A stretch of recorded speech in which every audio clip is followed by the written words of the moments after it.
Really just started snowing on us? It started snowing. How magical! Snow? That is incredible. Was it even supposed to snow though? It is, yeah, it's supposed to have flurries today. Jesus. I do pay attention to the weather. You've been at it for a very long time, yes. right? You debuted in Back to the Future Part 2. Back to the Future Part 2 is the first film I was ever in, yeah. You mean you have to use your hands? That's like a baby's toy. You were 8. I was 8. You've worked pretty steadily since 8 years old, right? Basically, I mean, you yeah. haven't had much of a break. No, not much of a break. But what a fun life. It's been extraordinary. And I'm only 33. And you're only 33. So, as an actor, people are talking about you. You must read things about yourself that you didn't even know. Well, what's the most absurd thing that you've ever read about yourself that couldn't be farther from the truth? I haven't read too many absurd things. I mean, there have been, pieces of news that I've dated somebody that I've not dated, which isn't really that big of a deal. We are not dating. We're not. I'm happily She's married. She's got kids. 2 of them, in fact. Yep. We're not dating. Not at all. If you wanted to plant a rumor and have people believe something of you that might not be true, what would that be? That I'm 6 foot tall. Well, you are, at Thanks. least. Do you feel short? You know what happens, and this has literally happened maybe 3 or 4 times in the last 6 weeks. I already like this. Someone meets me and they go, "Man, you're a lot shorter than I thought you were." Why do people say things like that? Thanks, man. Yeah, I mean, I know cool. I'm short, and it's cool. I'm fine with it. I don't have short complex, but I mean, I'm 5'7". I'm not that short. I don't have a problem. No, not at all. Not at all. Because I play a Hobbit, and Hobbits are really short and little and weird, and you're the tallest Hobbit going. Oh, thanks. I wish the ring had never come to me. When you landed that role as Frodo Baggins, could you taste it? Could you taste like, this is a lifetime of joy coming my way?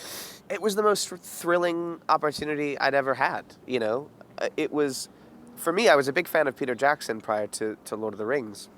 So the prospect of working with him, I was very excited. And I knew that we were embarking on something that had never been done before. We were making 3 films back to back of these much loved and celebrated books. But I knew more than anything at the onset that I was about to have an adventure that was unmatched in my life. And that was something I was very much looking forward to. And I was 18. I was 18, traveling to live in New Zealand for over a year and a half. That's an extraordinary thing. Some prime real estate. I'll get you two.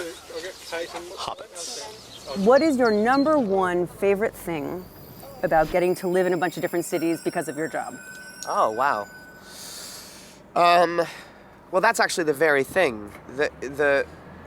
I get to travel for work, but because of what I do, oftentimes that means that we're filming in a far-off place for a long period of time. So it affords me the ability to live in a city that I wouldn't necessarily have otherwise lived.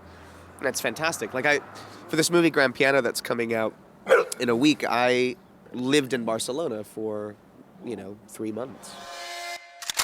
Your latest film focuses on a pianist who is such a perfectionist that it drives you insane. So much so that as I watched the film, Yes. I couldn't tell if it was all in your head or if John Cusack was actually really in your ear being like, I'm gonna kill you and then kill you. Play a wrong note and you will die.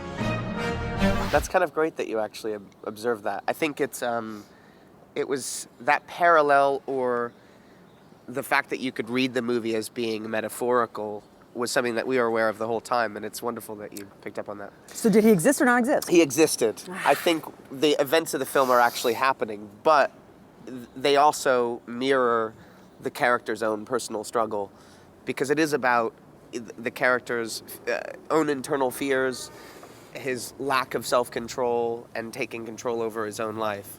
And as he has these things and embodies these things, he finds himself in a real situation that tests those things. Got your attention. Don't disappoint me, Tom. Look, Cheryl's telling me to wrap it up. So we have Are we to wrap done? it. Well, I'm not done, but you're done because your people are giving me this. I hate that. It's like a dance move, I know. Okay. the Stoop dance. No, the Stoop dance should be welcoming. It'd be like this. Oh, wow. Yeah. This is my interpretation Very of the Stoop. Latin of you. You like it? Quite Don't take my welcoming, move. quite sexy. Thank you. Welcome. Give me your move, and then you're gonna have to leave, or else they're gonna punch us. So give me your move. I don't know. I like it. I think we're going to take this one all the way, baby, to Broadway.